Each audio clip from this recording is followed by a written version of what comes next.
you know, um, at age 12, she left the house. Why? Because she lost both of her parents. Poor child. What does she have to do with the fact that her mother was HIV positive and she infected the father and they both died? Now, poor child was left alone. The difference with the United States or European countries, the Western world, this is why. Hey guys, welcome again. This is Saving Africa Uncensored. Okay, you can find me on every other platform you can think about. But of course, my name is Ibrahim Fauna, and I am the presenter of the Ibrahim Fauna Talk Show. Saving Africa Uncensored. Today, I want to talk about a documentary that I saw on BBC News Africa. We've BBC News Africa, by the way. If you don't follow them on YouTube, you have to follow them. All right, and I'll show you their page here shortly. But you have to follow them because these are independent journalists. Like in Sierra Leone, we have a brother called Tyson Conte who actually is looking for sponsors, executives to help him produce his own content so he can own his own content and sell to BBC.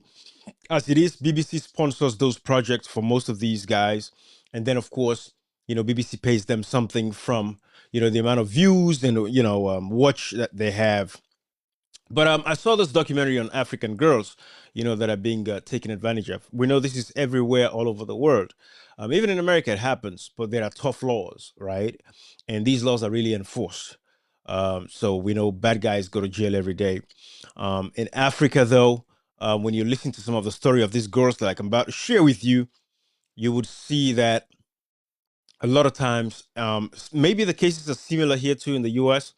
because or European countries, because a lot of the girls sometimes just because they feel like they're off age, or they're 16 or they're 17, they feel like their mothers, their fathers, or their parents or guardians cannot tell them anything anymore, right? So they want to step out and go and live their own life, have their own apartment, so they can live the life that they want. So stuff happens. And of course, along the way, they get all kinds of terrible experiences because you're going to have guys that are going to come around to take advantage of them. But in Africa, it's a very sad state of affairs because, like with Africa, when you look at these girls that are, going through these pains and suffering, it is because the systems, the infrastructure that should actually protect them is broken. The systems are broken. So I'm going to share this with you. I want you guys to see this video, and we'll take it from there because, it's very sad. It's very sad. It's very pathetic. But let's watch this together so you can listen to some of the stories of these girls. All right. Okay, let's watch this together.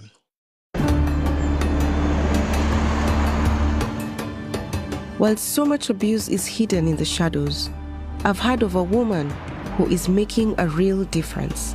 Hi! Asante sana. How are you? I'm good. Oh. Welcome, beautiful. You look Warmly known as Baby Girl, she's been a sex worker herself for 40 years and provides refuge for children who have escaped abuse. Reke ngwire Jerry witũ mangai agĩũka tu niĩ ngĩthiĩ ngĩoyaga irĩtu rĩu na ningĩ rĩ ndĩna tũngĩ tũnini rĩu ndũrĩti nĩ njĩtĩirwo rĩu Naivasha andũ othe rĩu nĩ mamenyire. So that's how I become a mother, more than a mother, that is. And now, she's home, going to meet some of I the meet girls. 4 girls, now of age. So basically, this lady has a refuge, where girls that are traumatized, girls that are found that are in the streets, basically. These girls, some of them have been in the streets since they were like 12, 13, being punished, right? And this lady would take them and provide a safe haven for them. So that's what it is. But listen, I want you to listen to some of the stories of these girls, and you can see exactly where I'm going with this. You see, that is why I have this platform, Saving Africa, because we have to educate and sensitize ourselves as Africans. If we don't pass on this information to ourselves, we would never really know exactly, how much pain and suffering, especially our girls are going through. And when you look at the rate of prostitution in Africa, because for greater percentage of the population of women in Africa, prostitution is the only way out. And it becomes very terrible when kids get caught up in that situation. So we're talking about, again, underage girls get caught up in situations like that because the system failed. It's one thing for the adults because of lack of opportunities, put themselves out there to become prostitutes because it's a common phenomenon in Africa. Go check government offices. You'll see these women going up and down, have no abode, just passing by government offices with their tight dresses and showing their buttocks and hanging bags and with no destination, just looking for the next man who's going to be able to give them something and sleep with them. It's a phenomenon in Africa. It's going to change one day because the people of Africa are rising up. But I want you guys to see this so you can have an idea, of what I'm talking about. So let's watch this video together. Again, listen to these stories, all right? Who have been taken in by baby girl. Imagine being able to build anything.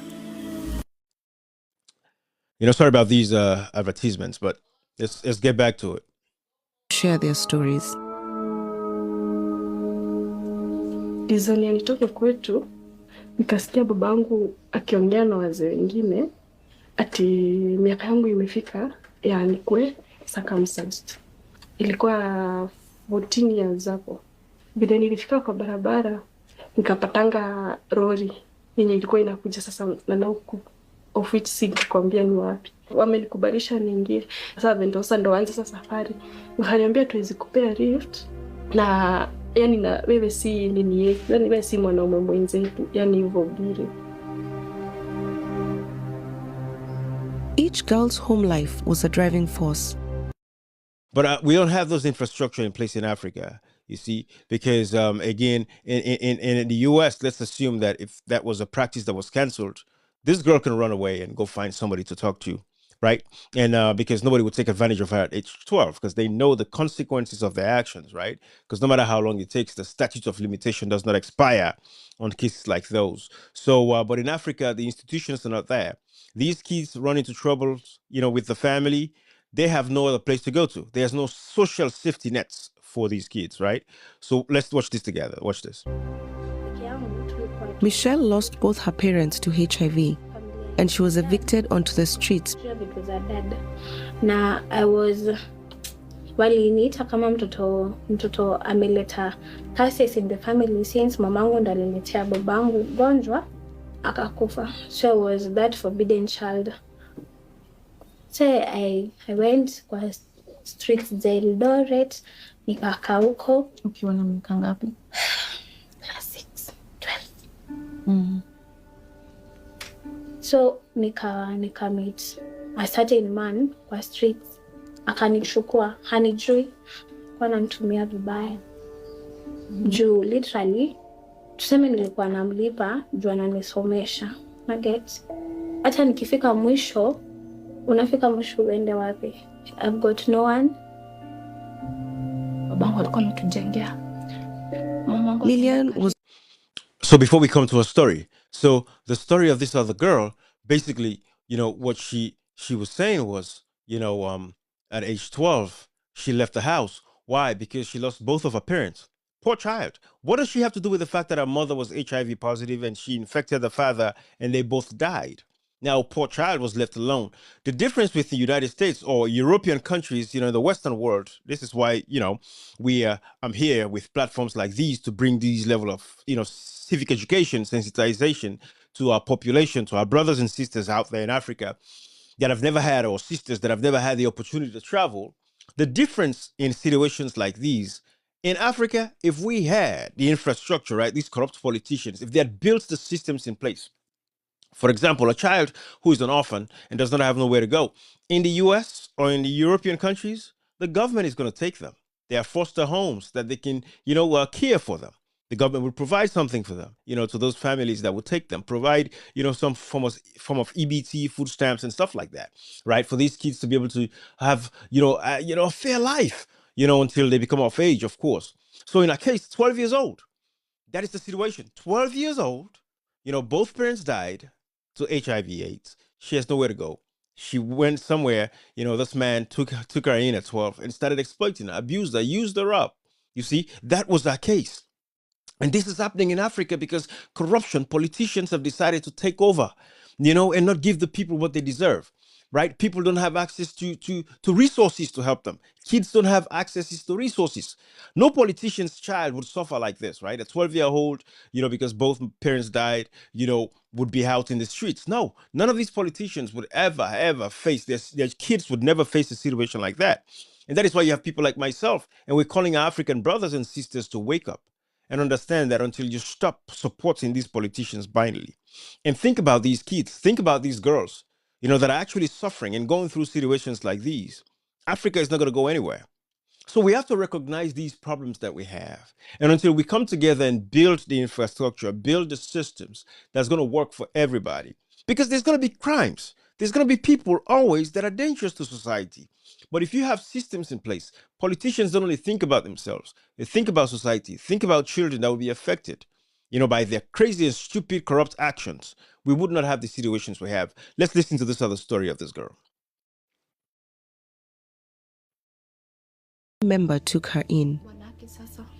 So tukibaki na nko yangu ikaanza, nikaenda kuoga, kumbe ameweka simu yake kwa bafu. Nikaenda kuoga, anani record, anatumia rafiki zake picha zangu, anaripwa. Ikaenda hivyo, akakuwa narara na mimi. That was my worst day.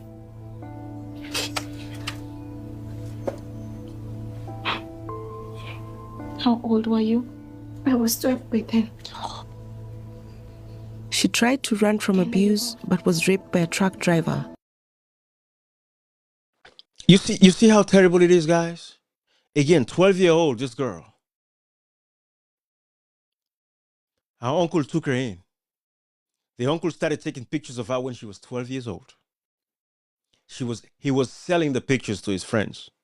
You see the system, how the system is broken? These are pedophiles.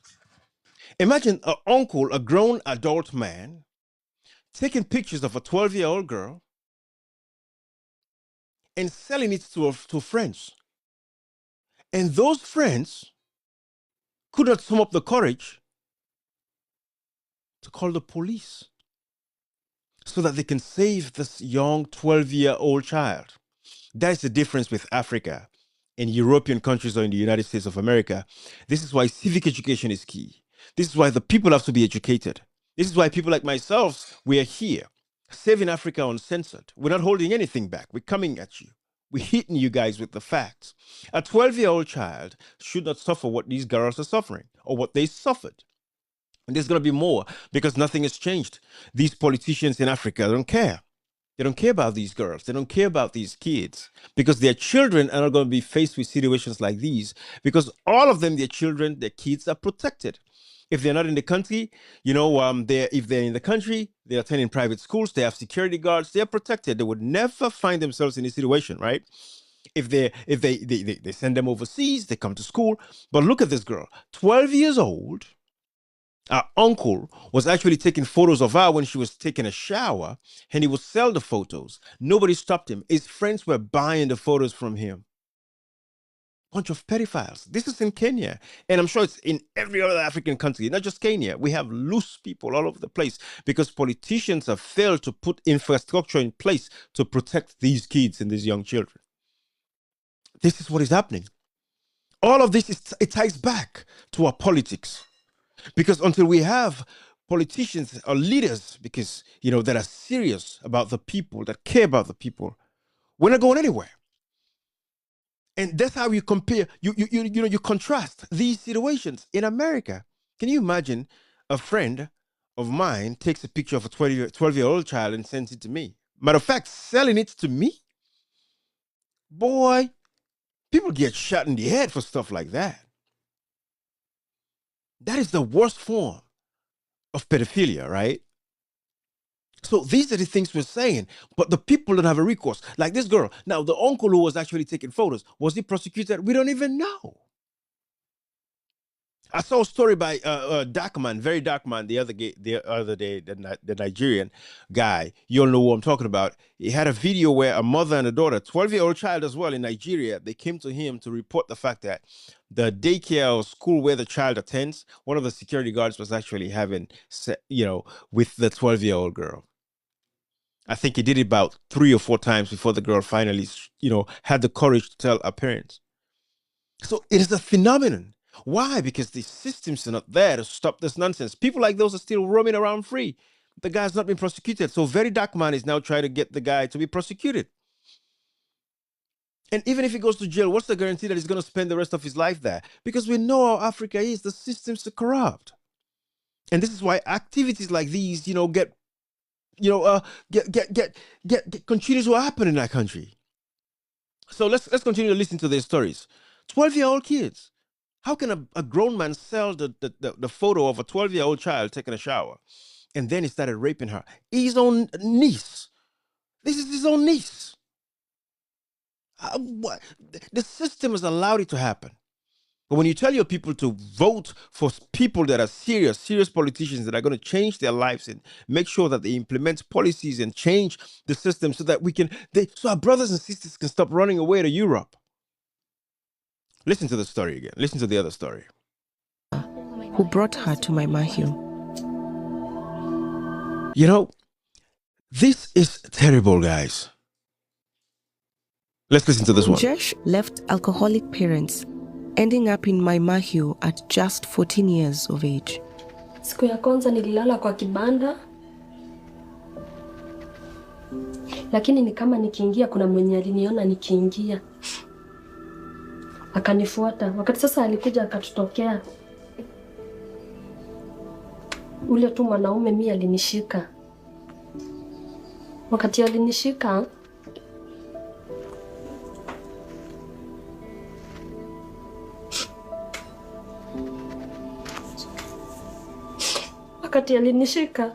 chenye alinifanyia sikuwahi pitia kitu kaa hiyo. Singeweza hadi kutembea, ni miguu chungu, kuchini chungu.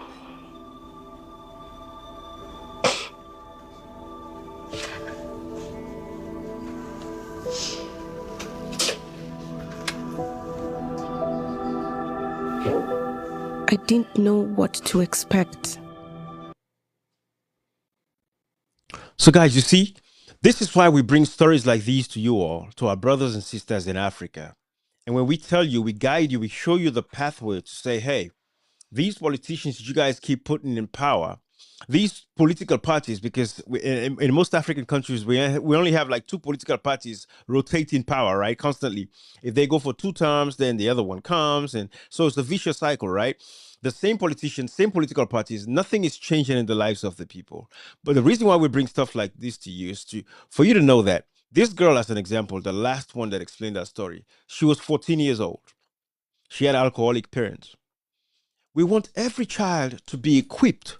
If I'm at home and my kids, for some reason, find that I'm alcoholic, I would appreciate it if they would just, try to leave the house and go seek help outside, because the systems are there. All it takes is for a child to tell a school teacher that my dad is alcoholic.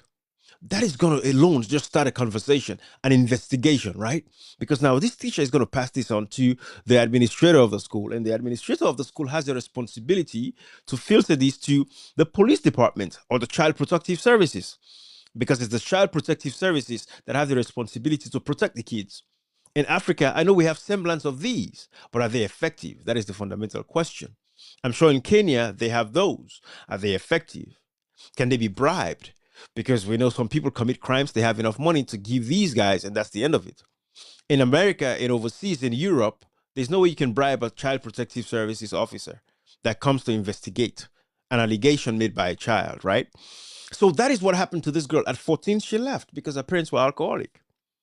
If it was in America, she'll report this to an elder, somebody who's going to bring help to her, so that the matter can be investigated and, she can be given the protective custody that she deserves until the issue is resolved. This is why people like myself are here advocating for a better Africa. Because not just for Sierra Leone, but I want to see every African child, or every child, period, across the world, be protected from pedophiles, from terrible people that are taking advantage of kids. And that is why I continue to bring these stories like these to you to talk about it, because it's an African problem. And if we don't speak up, if people like myself don't come in and create this level of sensitization and awareness so that everybody's aware and people know, it's not going to stop. Just by doing this live, maybe somebody who's a pedophile, who's been doing this act alone, can listen to this and say, you know what, I'm going to change my ways. Or maybe this will strengthen governments to implement processes, infrastructure, institutions in place, child protective services. Maybe the Kenyan government, Sierra Leonean government, Guinean government, Malian government. These leaders would say, you know what, it's time to protect our girls. Because again, today is these people, tomorrow it could be your family member as well. Because no matter how long you can protect your kids, but one way or the other, it's going to affect your family line down the road. And this is why we continue to tell people to understand that we have to come together and fix Africa so it works for everybody, not just a few. I hope everybody understands this. And this is why I'm here. My platform is here, the Ibrahim Talk Show. We bring these stories out to you so that you guys can learn from this and understand. When it's time for you to vote, vote for the right leaders. Vote for people that are serious. Stop voting for these same political parties. It is you, the people, that continue to suffer. It is your children that continue to suffer like this. But what's the essence of having elections if you're voting for the same political parties for generations? Nothing has changed. No electricity, no clean drinking water, no proper sanitation. This is a common phenomenon across most African countries. But yet, our girls, little babies, are the ones that are paying the price. Lamin Denke, how are you, my brother? So this is the problem we have, and that is why I share stories like this. So let's continue to watch this. Watch this. But not this. It's overwhelming.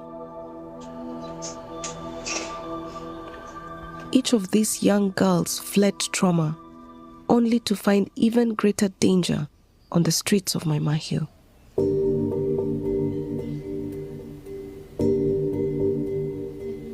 There was this girl akakuja akaniambia, we ni mrembo sana kukaa kwa streets hivyo, unashinda ukizunguka huku jadi nashindanga nikikuona huko.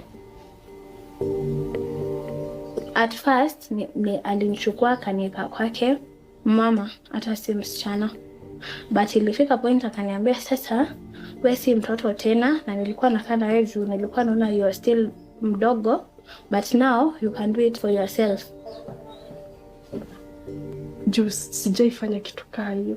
Sasa mbona nilichagua hii maisha? Safadhali tu ningekaanga kwetu kwenye nilikwenda, kama ningesakamsaiziwa at least ningekuwa before I even, this girl, she's blaming herself, but no, she doesn't have to blame herself because of what she's endured out there, right? The system failed her. But you listen to that other girl, and the problem is, if I take you guys back to this, it is actually women. Women are the ones that are actually selling these girls. I want you to listen to this about how she sells these girls, so you can see exactly how it is. It is the same women. Women. So the women is just as corrupt as the men. I want you to see this. Listen to her. We've called Anna has gradually gained the tenuous trust of a woman called Nyambura, who we've heard is involved in selling underage girls.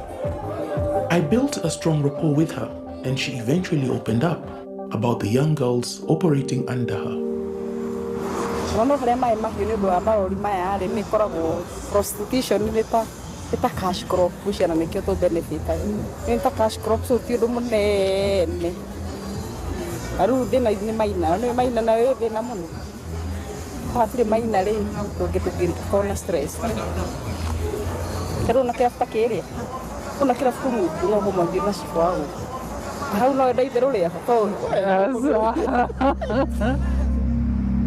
You see? So whilst this lady is doing an undercover investigation, this is what is happening. It is women that are actually the madams. Just like we have what is happening. It used to be a thing, and I'm sure it's still a thing in Lebanon and these places where they take African girls, through these madams, right? And they go to Lebanon, Oman, these places, and promising them that they're gonna be, working, at these establishments, and all of a sudden these girls go there, and now they're sex slaves because the madams want their money back for sponsoring them to travel.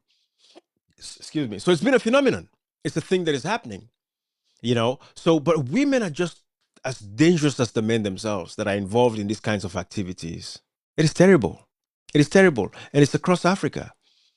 And the systems are not there to protect these girls. And that is the sad part. And you put this with bad politics. Because again, we always say a lot of people, like, they don't care about politics, and a lot of Africans don't just want a better life. Most people across the world, believe it or not, don't really care so much about the politics if everything is working right for them. That is why it surprises me when in Africa, the people, instead of at this point where Africans should pay attention to their politics and get involved, a lot of people are like, I don't care, because it's not affecting them. They can do whatever they want to do. I don't care about politics. That is the mentality of Africans, and that is why Africa is the way it is. So it's only voices like myself, voices like Mr. Lamin Denke, who's watching on this live, and others that are watching this live right now, that are pushing these messages out there, to people, so that the world knows exactly what the problem is. Because I'm not talking about this prostitution just because I want to talk about it, but I'm telling you it's because the systems are broken across Africa. People are not held accountable for their actions. Yes, Kenya will tell you they have strong laws, but are these laws effective? These girls are suffering. They're out there in the streets. So there's a lot of breakdown in the system. Like I said again, if a girl feels threatened at home, you should be able to go to school and tell their teacher. Their teacher should be able to report to Child Protective Services. Child Protective Services, as a state agency, should be able to open up an investigation through the police department, right? And they themselves should be investigators. They should be able to come to these homes and ask these questions to protect these kids. If you say, female genital mutilation is no longer a thing, then if a girl comes to school and says, I heard my parents talking about, getting me, mutilated or circumcised, as she would call it, female genital mutilation. If a child hears her parents talking about that and go to the school and say, hey, this is what I heard from my parents, the school has a responsibility. That teacher has a responsibility to protect that child and report incidences like those. That is how you can protect these girls from stepping out of the homes to go into the streets only to be abused by pedophiles, grown men and grown women that are supposed to protect them. You see what I'm saying? So again, why don't we have all that in place? It's because we elect useless leaders that don't care about the people. And when you are serious and you come to the people of Africa and you present a case to them, let them know you're serious about this. This is not about your tribe. This is not about your religion. This is not about your region. This is not about you being my brother. We want to build this country. And that is why people like myself are here. Sierra Leone, one day, I might contest the presidency in that country to see how we can transform and change the lives of our people to implement everything that we talk about, because we've lived this life. That's the beauty of coming overseas, right? You learn from your overseas experience. You take that back home to your people. But unfortunately, that is not the case. A lot of our brothers come to the diaspora. They're the ones that are in power today in African countries when you look around and see what's happening. These are the people that are in power. But unfortunately, they don't even care. They've learned, they've seen what it's like over here and overseas, but they never take it back home to implement and improve the lives of the people. And that is why you have these young kids, being taken advantage of by pedophiles out there in the streets.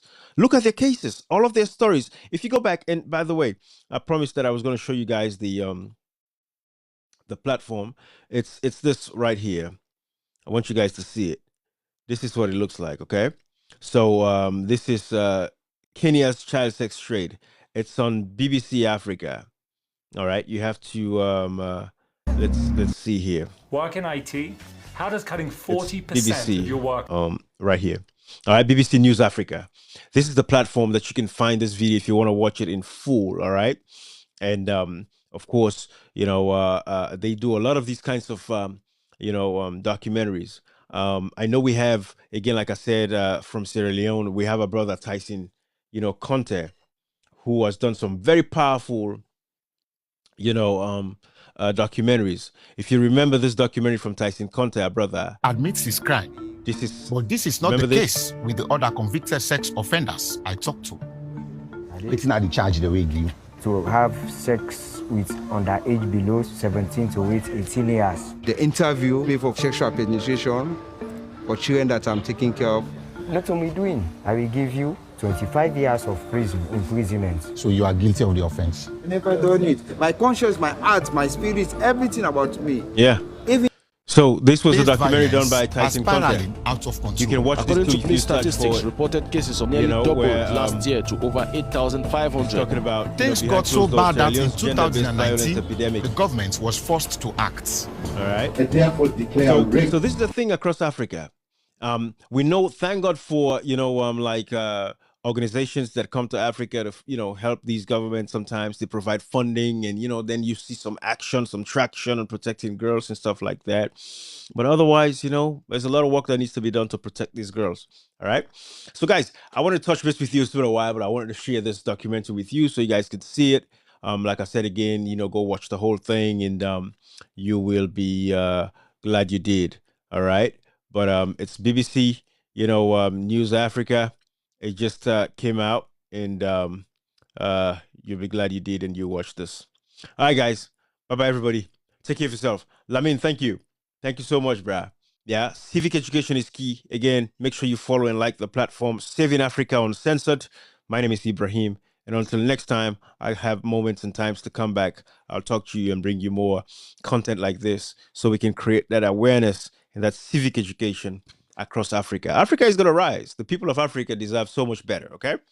All right. Thank you, everybody. All right. Bye-bye.